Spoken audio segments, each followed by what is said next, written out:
All right. So let's get started.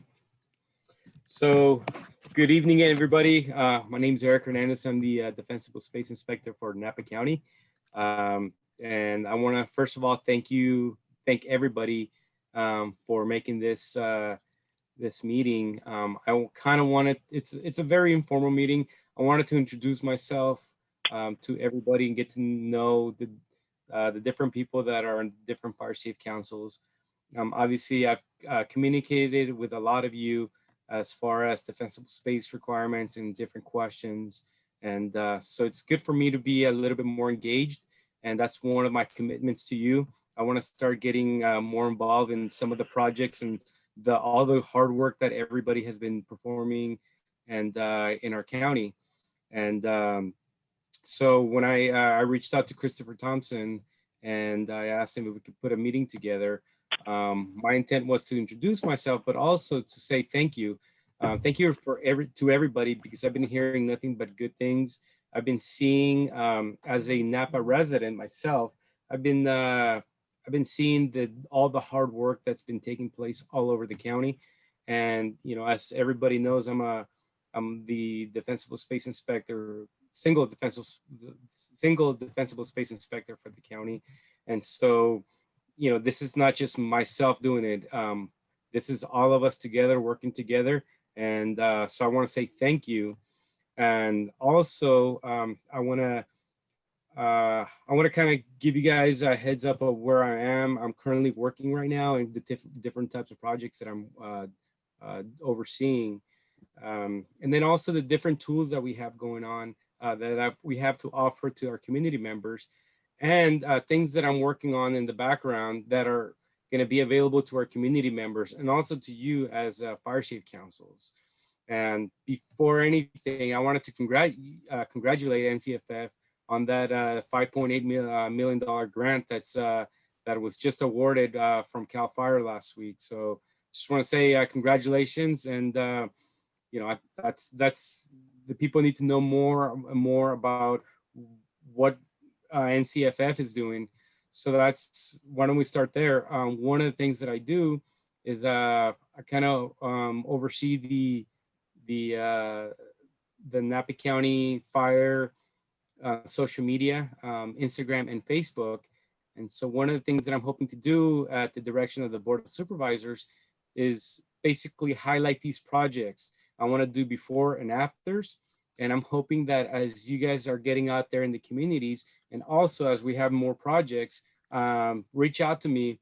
And I want to know more about these projects because there's a lot of stuff going on all over the county, not just in one particular fire safe council. So the more that I know, the more that we're able to promote, the more we're able to engage with our community members, which obviously we want to let them know what's being done.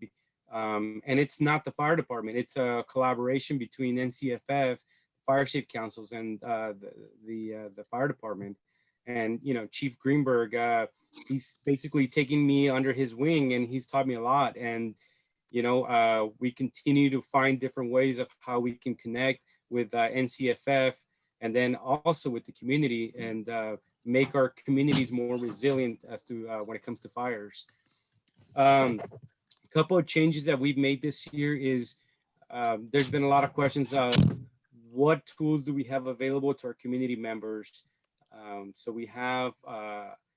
we made some changes recently to our website where now if someone's looking as a guidance, what can we do to learn the defensible space for Napa County? So over the past 2 years, I focused a lot of my time educating the public that Napa County Defensible Space Ordinance supersedes Cal Fire's requirements because we're more strict, I'm sorry, in the county because we look at vacant lots, but also we have the ability to increase the defensible space for structures. And so just to make it easier for the community members, instead of instead of having them go through 15 or 20 pages of what is our defensible space ordinance, we've created a defensible space self-inspection form that can be found in our website. So if you go to countyofnapa.org and go to our fire department, um, automatically the first thing that will pop out is this is a defensible space self-inspection form, along with different tools such as, here's our ordinance if you're looking at ordinance specific, and also if you want to request an inspection, or if people want to file a complaint, they could actually click on the link that's on there, and it'll automatically open up an email that's going to be sent directly to me. So it's a lot easier instead of, and what I'm hoping is that as people are calling in and they want to file a complaint on a neighbor, or they want to have an assessment done, which is something that we started doing this year, consulting inspections. And just so that everybody knows, a consulting inspection is when a property owner has met the defensible space requirements.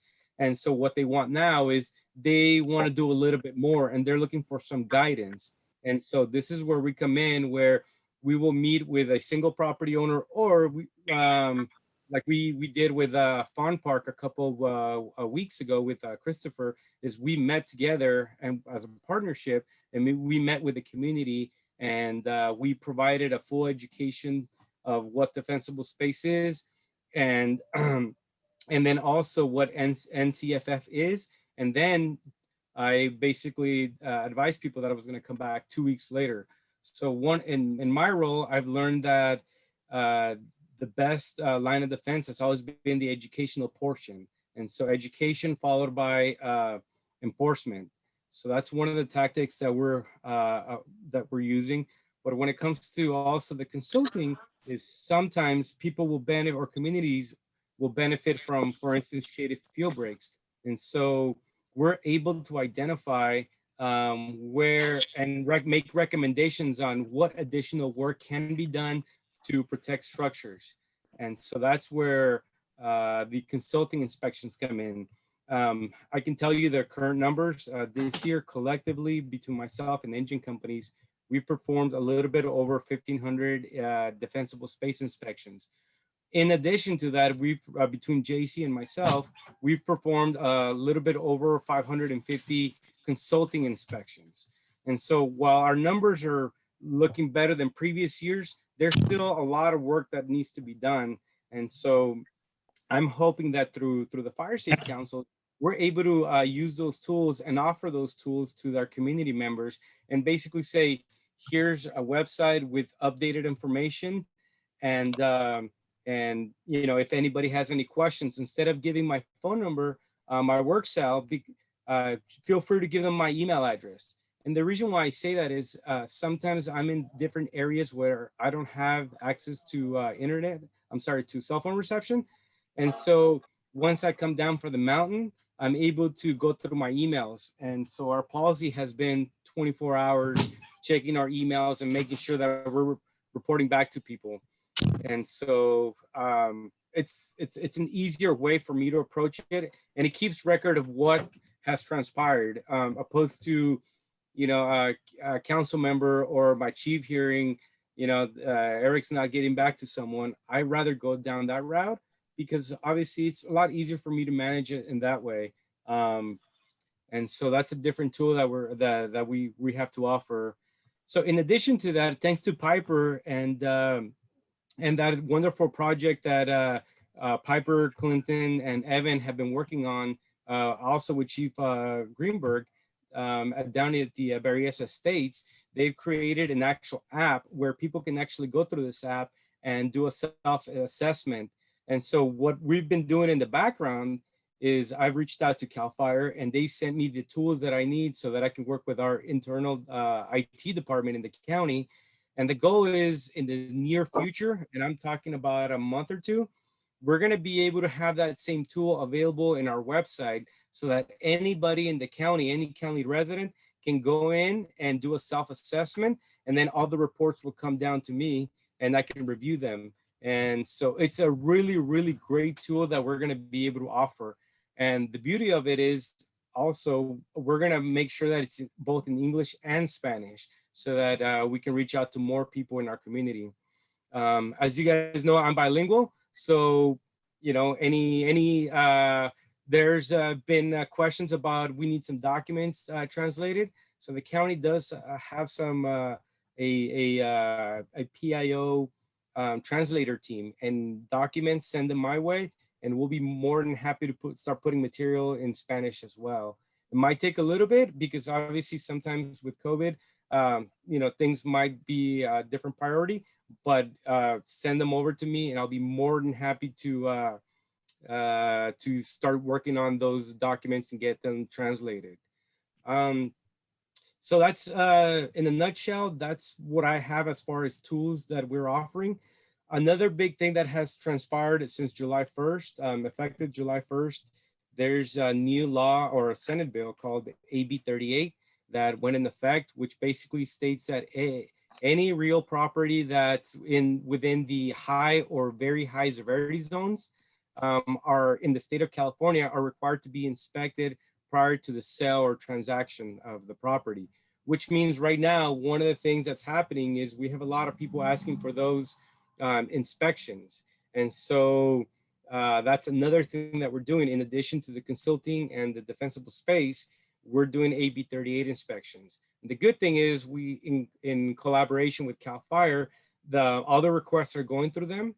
And then we have a system where people can sign up, and we have an internal spreadsheet where instead of having a CAL FIRE employee performing the inspection, I'll be performing the inspection so that to ensure that these inspections are meeting Napa County's defensible space guidelines and ordinance. And so that's another tool that that we started doing this year. And yeah, does anybody have a question? I'm sorry, I thought I heard someone. No? Okay. Yeah, so one of the things that I'm pushing for also is in the months of November through March, ideally what I'm pushing for is I want to make sure we get the word out there. These consulting inspections, let's have people direct them over to me, feel free to give them my email address. Ideally, the consulting inspections, ideally we would like for them to be during that time. And the reason for that is if we have someone that reaches out to us and says, we want a consulting inspection where we don't want to be issued a notice, or we want a little bit more guidance, then this is the time to do it, because the whole purpose of these inspections is to put a plan together, phase 1, phase 2, phase 3 of how to bring property to compliance, but also do a little bit more. So every time I do an inspection, it's not just, defensible space. I'm looking at it as from a firefighter standpoint of view. What if there's a medical call? What if there's a structure fire? What resources do we have? And I give credit to NCFF for the signage. That's one other thing that we've been pushing for this year, the actual placards, the signage, where not only we have the address, but also, what utilities and infrastructure available to the fire department do we have as soon as we step foot on property?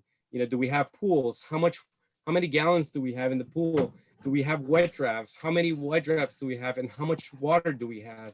What are the locations? And so as we've learned, there's been a lot of property owners that have been proactive and have been spending a lot of money and putting tanks together. And so what's been happening is if the infrastructure doesn't get inspected, we've been running into is sometimes they're not positioned correctly in a location where we're able to identify, like for instance, a wet draft, or they don't have the proper fittings. And so that's one of the things that we're trying to identify and educate the public. These are the fittings. These are the requirements. And so this is how you make it easier. Because believe me, I have a lot of people calling me all the time and saying, well, you guys know, I want to show you where I have my wet draft and where I have my water tank, which has proper connections. That's all great, but I also educate people that during a wildland fire, we're probably going to have people coming in from out of our unit, out of LNU. So we might get strike teams that are coming from LA County or San Diego. So that's where the signage comes into play. And so that's something that we're big on as well. And I want to do a little bit more outreach on that. And so any of the events or public educational events that you're doing in your neck of the woods, feel free to reach out to me. I'll be more than happy to come out and give me a at least 2 weeks notice of what event you're doing. Or if you're meeting with a community of like 10 or 15 homes, or even if it's just one home, I want to know about these because this, again, we're working together and we want to highlight all the efforts that NCFF and the fire shift councils are performing out in the community. So, that's what I have. Does anybody have any questions? I do. Eric, it's Paul. Yes. How are you? Thanks for doing this. No, not a problem. You came out to our area early, and we're very appreciative. You gave us a lot of good instruction, and everybody's been executing on the plans. Plus, we've had the Mount Veeder folks come out as well, and Jeff Enos and come out and do some stuff. One of the things that we've discovered is that some folks are a little slow on executing on things. You have a lot of gung-ho people, but then you have the slow executors. So my question is, how many notices have you issued and how long do you give people? Because I know we talked about that last spring. I don't think there's been notices issued around our area. Maybe there should be. So that's my question for you. No, that's a good question. And first of all, Paul, the amount of work that has been done in in that small community, it's night and day. And I've actually had the opportunity to take some of our county executives out there to kind of show them.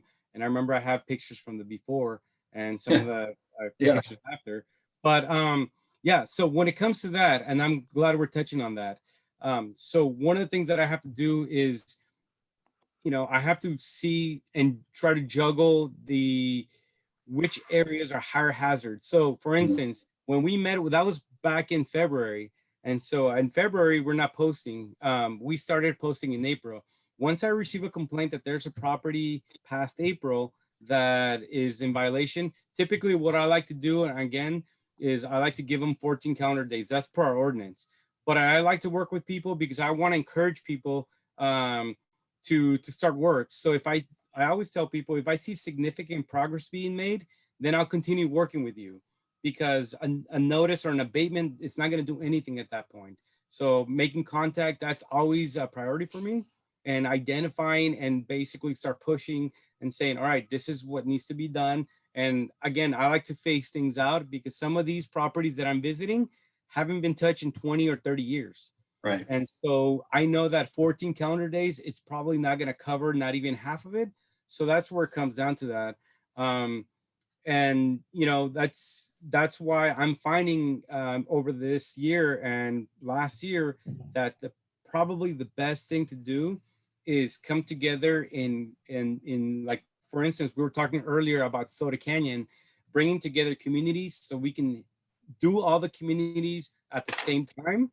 Between myself, and if it's over 20 or 30 properties, I'll coordinate with our battalion chief and see if we can bring in more people from an engine company so that we can perform these inspections in a 1 or 2 day period. And so that's where the consulting inspection comes into play.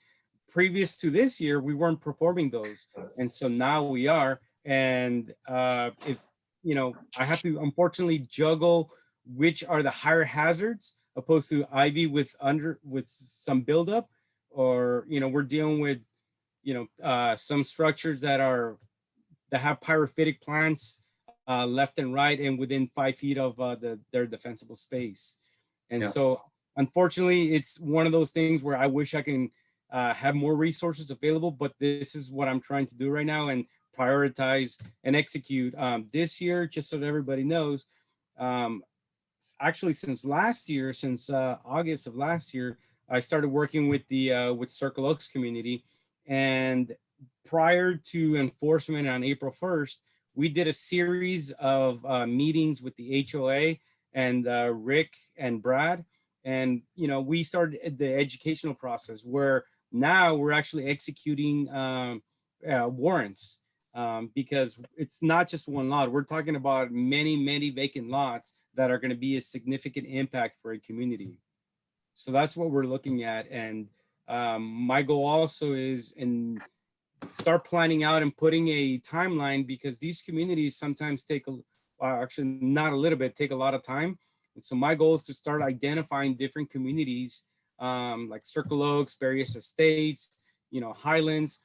And so every year start going out into these communities, at least one or two, because I'll be honest with you, with myself, it's going to be impossible to cover all the communities in 1 year. It's not going to happen, even though I wish I had the manpower.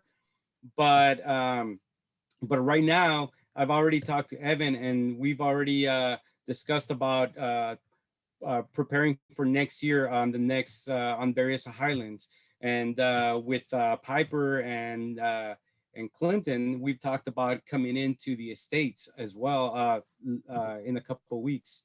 So again, it's, I have to juggle, because also at the same time, I'm receiving complaints left and right from the general public. And so I'm getting hit left and right. So I hope you understand, the numbers are better than previous years. But again, we recognize that there's more work that needs to be done as well. So thank you for that response. I guess what my takeaway on that is you're going to focus on the high risk areas. And that makes logical sense. Still, though, in certain of the communities, certainly where I've been kind of, playing around, we have some egress issues that I think are significant for a whole bunch of homes. And one owner is not paying attention to that. I don't want to sick you on them. What advice do you have for us about how to deal with those one owners, those single people that are holding out that affect a whole bunch of other people, say, for example, egress? So when it comes to that, that's a valid question, Paul, and I totally understand where you're coming from, and I respect it. I think that the easiest way is we've already done the educational approach, and at this point is we can start the enforcement. One of the challenges that I'm facing with is when I start pushing cases up to our attorneys, I can't process more than 6 or 7 properties at one time to get abatement warrants. And the reason for that is last year I executed 8 or 9 warrants at one time. And when we don't want to go down that road, right? Because that's just too much work. We want to identify. Exactly. So what I've been trying to do is, for instance, I'll issue a notice. And if progress is being made, great. I'll stay on top of it. And I'm really good about following up and continuing going back. So I don't want to overload you, but I'll talk offline with you about one property on a notice. We just need to get to them. Okay. Okay. Thank you. Sounds good. Yeah. Paul and Eric, Evan here from the Berryessa Highlands. I might add that that's a very frequently asked question, especially for those of us Fire Safe Council members. And the way I would word it is by all means, pass along Erick Hernandez's phone number, and Erick Hernandez and Napa County Fire will educate that homeowner and educate that homeowner to the importance of the work that needs to be done. And that's Erick Hernandez and the Fire Marshal's office and CAL FIRE for the last decade. They do the best they can when it comes to enforcement. And the new streamlined option is to simply send them to Erick and they're on it. I think, Erick, is that about correct? Correct. And, earlier, one of the things that I'm finding is things come in waves where, in April, I'll start focusing, and here's what I'm predicting. In April, I'll start focusing for that whole month in one community, so that it gives me enough time to take care of one community. And then when it comes to, May and June, follow up on all the complaints that I'm receiving and start prioritizing depending on the locations as well. I mean, I know that all over the county, we have high severity zones. There's no question about that. But, that's why this is something new that what I'm hoping to do is, let's start advertising the consulting inspections for the months of November, through March, so that once April comes around, it's enforcement time. Yeah, I think And so that my question is really about enforcement. This one particular situation, I don't want to hog the call on this, but I think it's a real situation that other people have. They've had inspections by you. They've had me on their property at least 5 times, walking it through on a very personal level. And they've had Jeff Enos there, and they've gotten written reports, and they're still not taking action. And that's the kind of stuff where it's time to put the hammer down on the anvil, right? And that would seem to me where it would be a good use of your time to issue a notice. And I just want to make sure that there's bandwidth for doing that. And that's when you want to be issuing the notices, right? Absolutely. And again, it goes back to, we met in February, and, after April, I haven't received a complaint on that property. But now that you're bringing it up to my attention, it's something that I should go, and obviously I need to visit. So absolutely. There's no question about that. Yeah. All right. I would like to add something here. So what everybody needs to be aware of is that there's one Erick Hernandez, and there's a 800 square mile, county. So that's the wonderful thing about our fire safe councils is that, and this is the reason for this meeting, is that because we all become, we're all able to assist him and be his eyes and his ears, and help him through our efforts as fire safe councils reach out more. And I also want to stress that the when he talks about coming in and doing consulting, recording in progress. It is educational. It's to advise the homeowner, here are the things that you should be doing and thinking about, and you definitely need to get rid of this, and you should think about getting rid of this. And so it is helpful.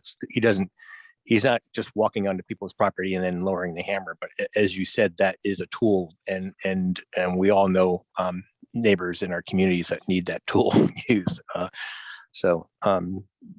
But keep having us all stay in touch with him, and having him be able to work through us and us through him. This is going to be very effective, I think. I'm just curious. I have a quick question. What happens Let if me we're read inside? a question here. There's a question that says here, how much is a lack of money contributing to those people not complying? No, that's actually a very valid question, because I'm sorry, I'm of the mindset that sometimes what's happening is there's people that are probably on a fixed income, or they probably have a disability. And so that's one of the challenges that I'm being presented with. So I could lay down the hammer and say, you know what, I don't care. 14 days, that's it. But theoretically, that's not going to get me anywhere. That's not going to take care of the issue. And so I sometimes have to try and figure out creative ways of how we can mitigate these. Sometimes neighbors have reached out to me and said, all right, what if we did it? Can we start dialogue with this? So this is where it's time consuming, and not that I'm complaining, it's my job. And I know that that's one, if it's going to take 3 or 4 hours for me to drive in and out to a very remote area and to meet with people for 3 hours, I'm all about that, because I feel that's my obligation as a human being, but also in my position. So, these are the type of things that I'm having to do with fixed income people, or with disabilities as well. I think also is I find myself sometimes, deferring people and saying, you know what, reach out to NCFF. Here's a website. Maybe they have some grants, or they know of grants that are coming up. And, because obviously the stuff that I'm doing research on, when it comes to grants, typically I'm communicating with NCFF, and I'm always telling people about that. Or also, the other way around that is volunteer work. There's Boy Scouts. I know last year wasn't something big, but I always tell people volunteers. I don't say which company or which organization, because I don't want to be liable for anything, but the resources are out there, and I'm trying to put more resources together so that we can offer the people that are in need. On that note, I wanted to say that I've been working with Bank of the West, who is eager to come into this community and start assisting with people who, what we refer to at the NCFF as maybe property rich and cash poor.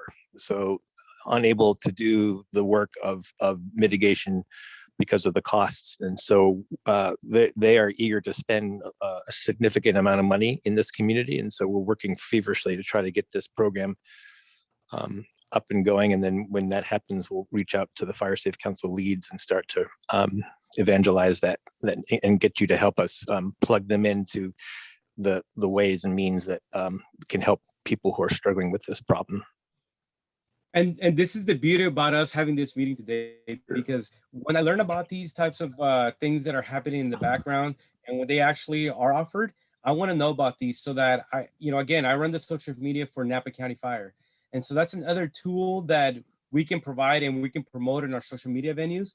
But at the same time, every month our chief, right now it's our interim fire chief, Jason Martin. The fire department is updating the board of supervisors with progress that's being made and what different tools that we have available for our community when it comes to defensible space. And I see a hand here. Go ahead. Can you hear me? Yes. Hi, everyone. I'd like to introduce myself.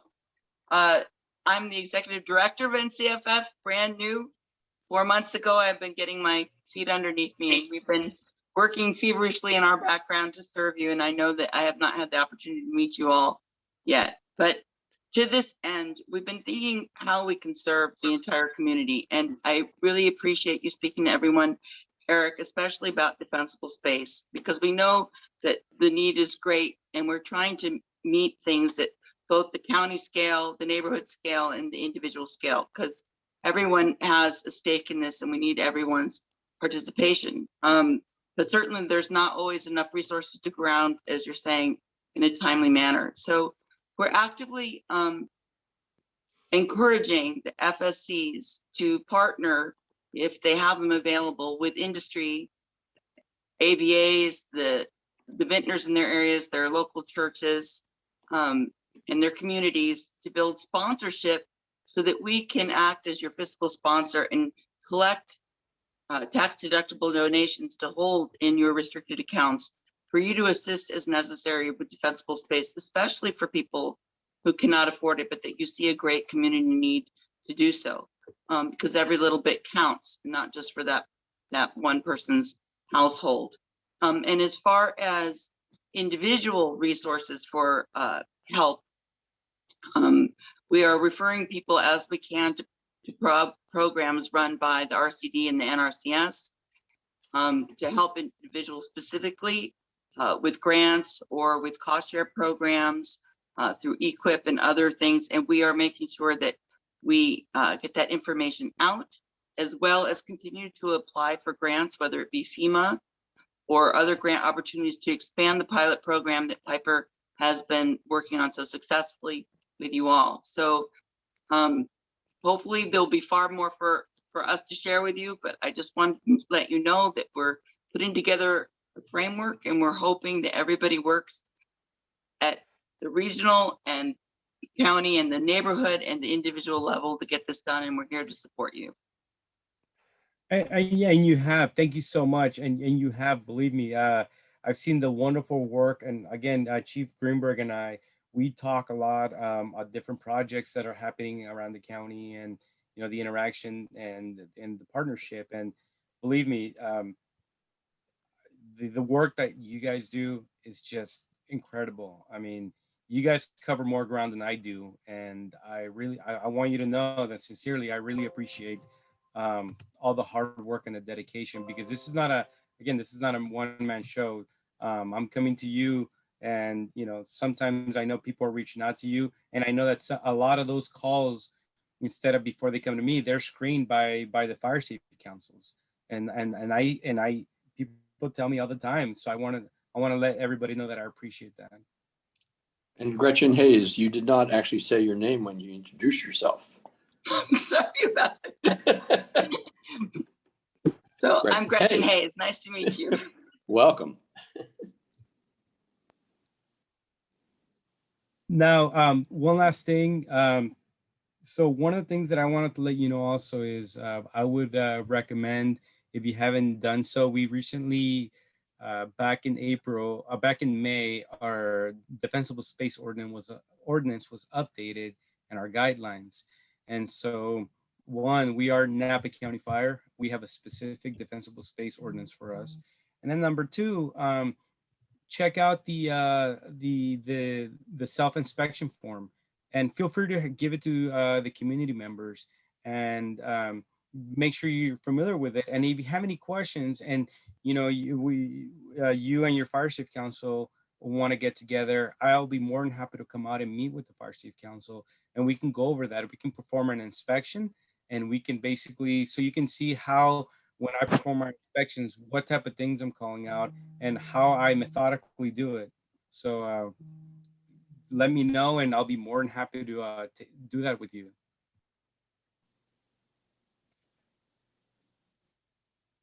Eric, this is Kevin Coleman. I have a question if I can jump in. First of all, you mentioned the self-inspection form. I looked on the countyofnapa.org website and couldn't immediately find it. Is it under some? Yes, go to departments, and under departments, go to fire department. Okay, that's what I missed. The other question I had is, first of all, I live in the Tucker Acres neighborhood, which is just north of Bothay State Park. You were recently out here and tagged a couple of properties that had some pretty serious issues on Peterson Drive and Tucker Road. And I am wondering, one of the properties did a good job of clearing after getting your notice. Second one hasn't done anything yet. But can you describe what the process is if you just get no response? I mean, I'm asking partly because we have an issue in our neighborhood about vacant lots and people not paying attention. And to the extent I can communicate what parade of horribles might, befall them for not paying attention to this, I'd like to know what might happen. So can you just speak to a little bit about, let's just assume that you get the stiff arm from a property owner, regardless of how many chances you've given them, and you have to like put down the hammer. What happens?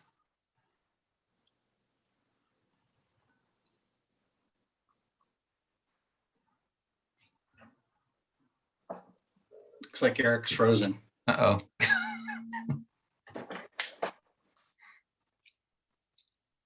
Or he's thinking, and he's a good mind. That question was too overwhelming, Kevin. Yeah. And that was a good question too. We all I want to mean, know that. Kevin, that's kind of what we're dealing with in our So neighborhood. We have I can one outlier. answer that. I've gone through enough of Sorry these. about that. Oh, there he is. Can you hear me? Okay. Yeah. Yes. Sorry about that. I'm on my phone. Something happened to my computer, but can everybody hear me? Yeah. Yes. Okay, I apologize for that. Yeah, so when it comes to that, I know exactly what two vacant lots you're referring to. Those two are owned by the same property owner, and so that's on my list to do a re-inspections for. And so I know exactly what you're referring to. So I'll be performing an inspection. I have to look at my calendar of when I have them scheduled for, but I know exactly what you're referring to. But the question was, what is the sequence of situations if you have a property owner who's ignoring completely or not complying, actively not complying? Okay, so if we have a property that's complying, then I'll make contact. Typically, when people are complying, they usually contact me and they let me know, and we come together with an agreement of what needs to be done, and we'll phase everything out. So when it comes to the ones that are not, I don't hear anything, and I don't have any information, or they don't contact me and no work is being performed, now I have to judge on the severity of which properties I'm going to seek an abatement warrant for. You know, if it's something with, you know, let's say just some buildup, then that's one thing. But if we're looking at the property such as this one, where it's a vacant lot, the undeveloped lot, then that's a whole different ballgame where, you know, it's a priority and it's an imminent hazard because of the topography and the location. So that's something that that I try to that I'll get on, and I'll start the process there. And even at that time, the process is, so we usually, from the first notice is 14 calendar days. I try to come back on the 15th, or at least before the 20th day.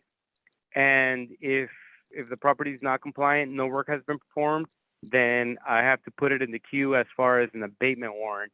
And again, it could take 2 to 3 weeks, depending on how fast the court is working. And, you know, once I get that, then I start, I had the landscapers out there the next day, and 2 days after, I get the warrant, because I legally have to post the warrant for 24 hours before we can perform the work.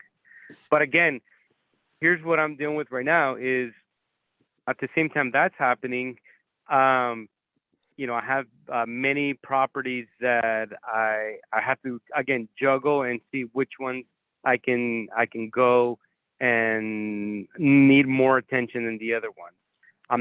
It's not that I'm paying favorites, it's just that which one is in very imminent need of that work. So Eric, if once you've got the warrant, and you've mobilized forces on behalf of the owner, then you can invoice that property owner. If they don't pay the invoice, you lien the property for the value of that work. Is that correct? That's the answer to the ultimate question. Yeah.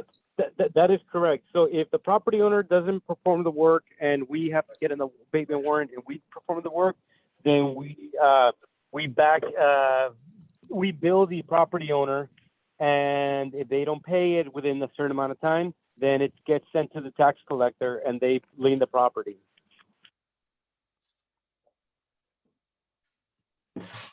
How long do you. they have to Eric, pay? that's very helpful. Do you know how long they have to pay before the lien gets put on the property? So when the notice goes out, the letter, they have 45 business days to pay. If they don't pay within those 45 business days, then it goes to the tax assessors.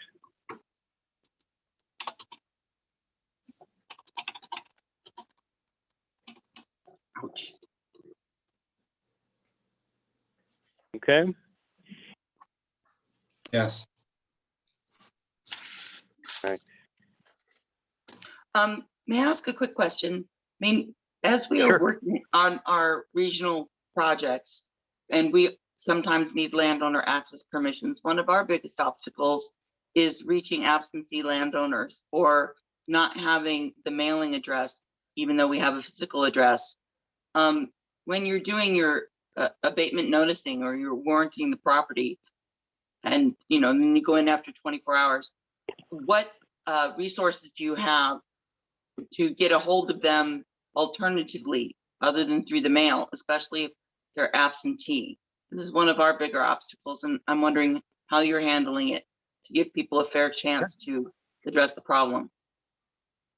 That's a really good question.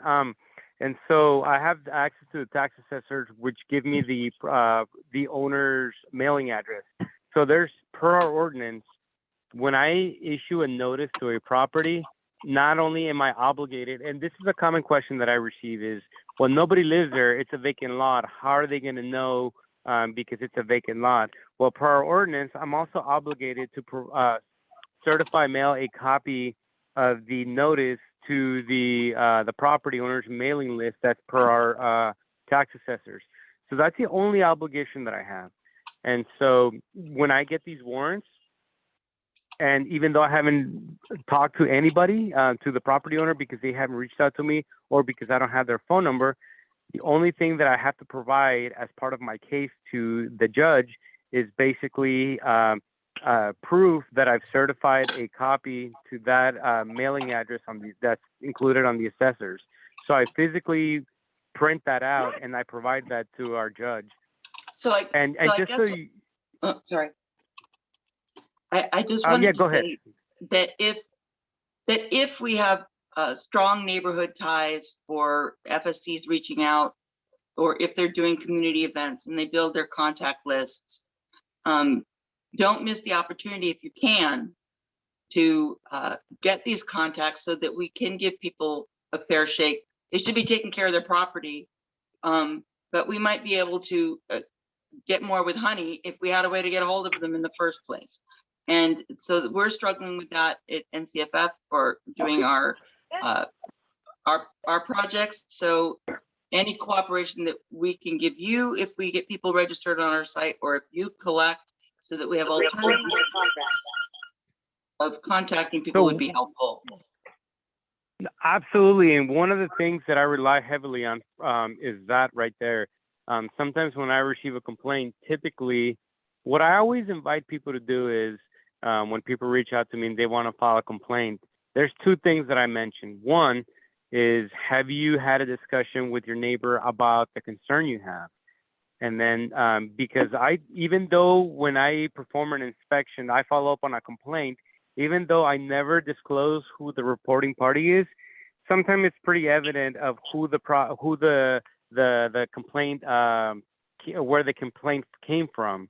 And so what I try to do is I try to encourage people to reach out to their neighbors. Now, majority of the times, I find that neighbors have already exercised that, and so what they do is they usually provide a phone number. And so when I call people, up to this point, nobody has asked me, where did you get my number?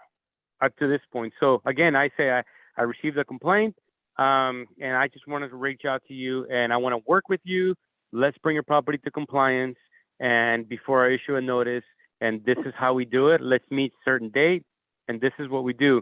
Now, sometimes it will be beneficial to have a phone number, and so one of the things that I'm working on, and I'm just trying to find a way, in the next couple of weeks, I'm going to be sitting down with my the interim fire chief, and I'm going to try to see if we're able to have a program called LexisNexis. It's a program that sheriffs use that gives them information on person's address and name as well. So that's another venue that I'm going to explore, because I find that sometimes it just takes a phone call. So that's something that I'm going to be exercising as well. I have a question about that. One of the things we're doing in our Fire Safe Council when we're collecting data from our neighbors is promising that it's confidential. And so our particular Fire Safe Council steering committee, we've all signed a non-disclosure agreement to protect people's confidential information, because we were asking them to fill out a personal property profile so that for first responders to go to their property and know what they're going to see when they get there. So how do we sort of balance that confidentiality that we're promising them with then providing their phone numbers? Just a tricky little that's a good area. That's a good question. And again, I think this is one of the reasons why I like to, in an effort to be creative, what I find that is very beneficial is when we meet with a group, with a community, even if it's 5 homes, even if it's 20 homes. And the reason for that is I then can say, we were out there, everybody was invited. If you didn't happen to be there, let's talk about Fawn Park, for instance. Christopher and myself, we went to Fawn Park, and we already knew ahead of time there were going to be people that were not going to be participating in the educational approach event that we had in the meeting. And so what happened after that is everybody from so one of the members from that community sent out a contact information and basically sent out minutes of our meeting to everybody, and they told everybody, heads up, Eric is going to be here on this date at this time, and bring your property to compliance. If you haven't and you didn't make the meeting, here's his contact info because he's coming on this date.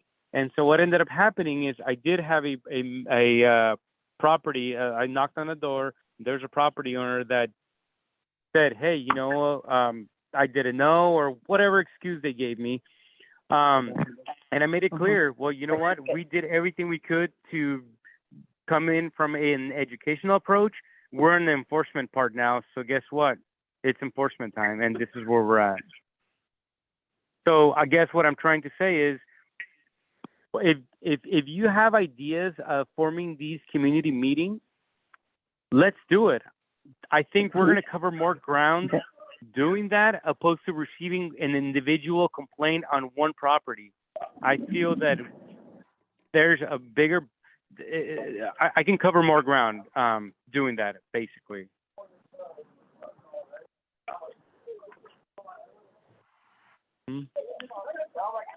Right. Does anybody have any other questions?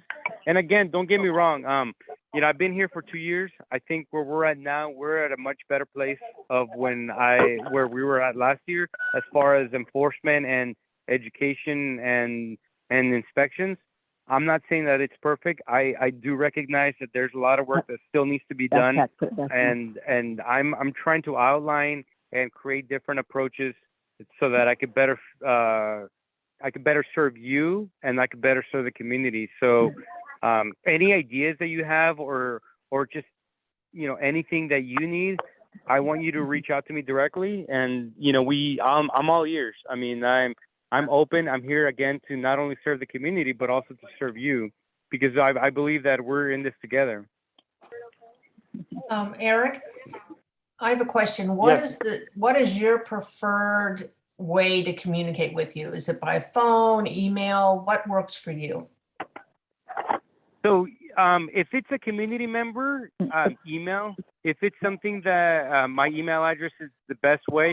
And again, the reason why I outlined that earlier about the going to our website is so that it's a one-stop shop where people could find all the information. And if they don't find the answer that they're looking for, then they have the ability to email me directly. So that's what I'm hoping that we can do more of.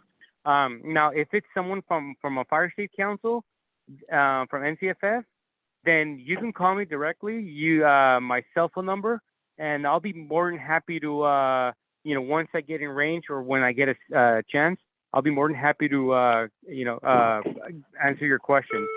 Okay, thank you. Mm-hmm. Not a problem. All right. Well, so unless anybody has any other questions, I'm gonna head out. Again, I'm working at the PGA Tour, Silverado. So the concert's gonna start at 7. So we're gonna start patrolling. But if anybody has any questions, again, feel free to reach out to me. You have my email address. You have my cell phone. Let's direct people to our website. Let's utilize that tool. And any ideas or anything that you need, just don't hesitate, okay? And again, Eric, I want to sincerely thank everybody for all the hard work. Eric, I just want to thank you for all your hard work. Thank you, Eric. We appreciate your time. You've been a joy to work with, so keep up the good work. Nice to meet you all. For everybody on the call, let's do rain dances for this weekend, okay? Absolutely. There you go. Thank you, everybody. Thanks, for everyone. the kind words. Bye. I appreciate it. Good night. Okay. Bye. Thank you. We'll have Bye. this recorded and on the website. Yes. Okay.